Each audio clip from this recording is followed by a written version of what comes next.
is life from your perspective, Matthias? Hmm. Well, both are, of course, part of the same wave. It's just different stages of the wave. So basically, let's say that life is like this moment where the wave is going up. So there's a lot of tension on the wave, the pressure of the water going up, and then death is when the water release the tension down. So let's say that in the flow of everything, there's no separation between life and death. It's just the tension of existence and then the release of the tension. And so uh, it and in order to feel the actual release, you have to feel the actual tension. So it's not that, okay, if death is very freeing somehow, so why don't we kill ourselves right now? Because you are not still in the top of the tension of what is life. And tension is not something bad. It's the completion of a whole geometry. So when you complete the entire geometry of that tension, then the release is like the expansion of all that information that you have been holding.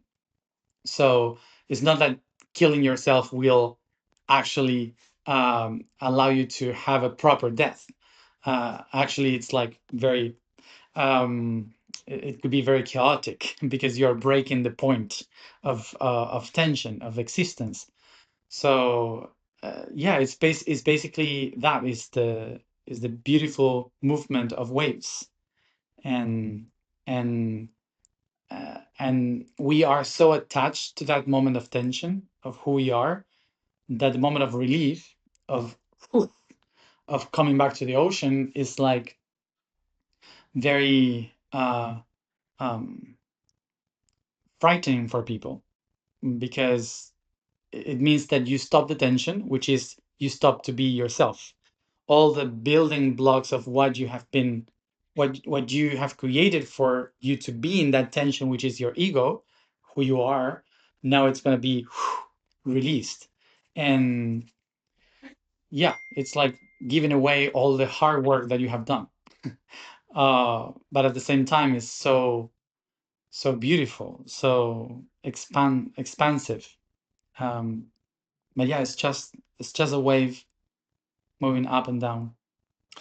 Would suicide or ending one's life, I'm not sure what the proper, most politically correct terminology is for that, um, be a, what does that mean when you say it's like a break in the tension? Is there something wrong with ending one's life, or like what is suicide? Well, it's not wrong, or it's not even a sin. Of course, in religion, we have this concept of a sin. Um, and it's not a sin, it's not bad to end someone's life, like when you kill yourself. The only thing is that uh, it's more complicated. It complicates things. Let's say that you are building a house, and you haven't finished the house. You don't know how to.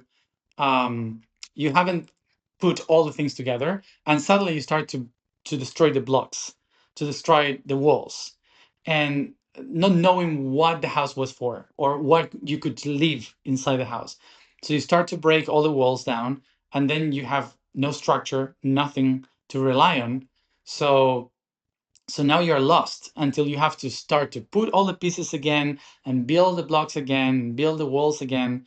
So it takes more time, it's more confusing, um, and basically you are kind of a mess for a while until you figure out where to live and what to do and what to create.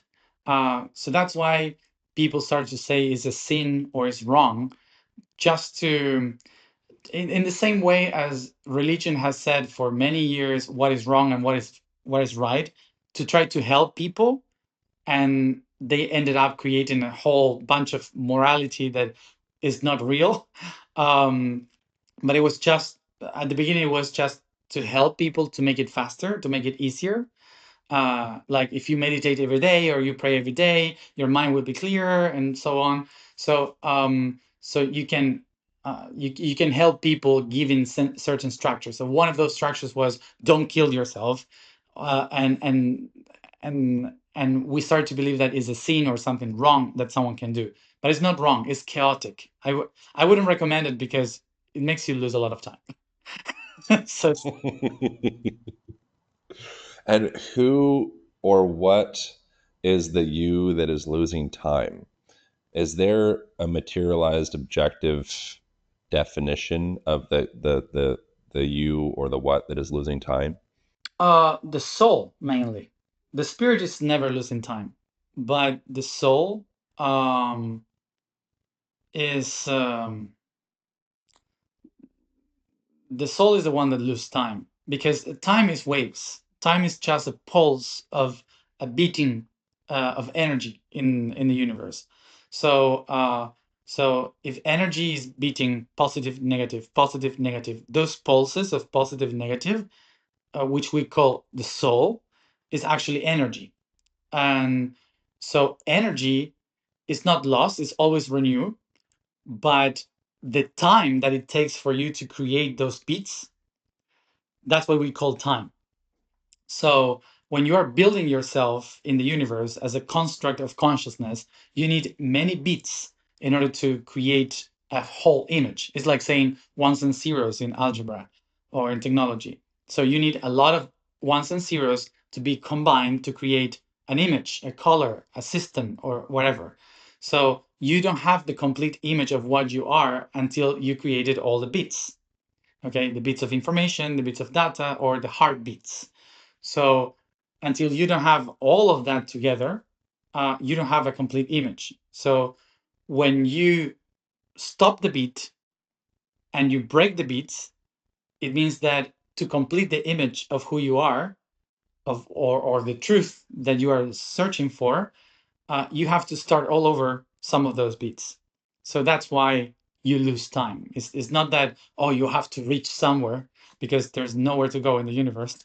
So it's not that you have to be somewhere at a specific time, but because we are all trying to complete an image in our brain, in our soul, in the structure of the universe, um, losing time means that you are not finishing the shape of a sphere, of a triangle, of a cube, whatever you are shaping. That's basically. Thank you guys so much for watching. If you enjoyed that episode, you might also enjoy this episode over here, as well as this one over here.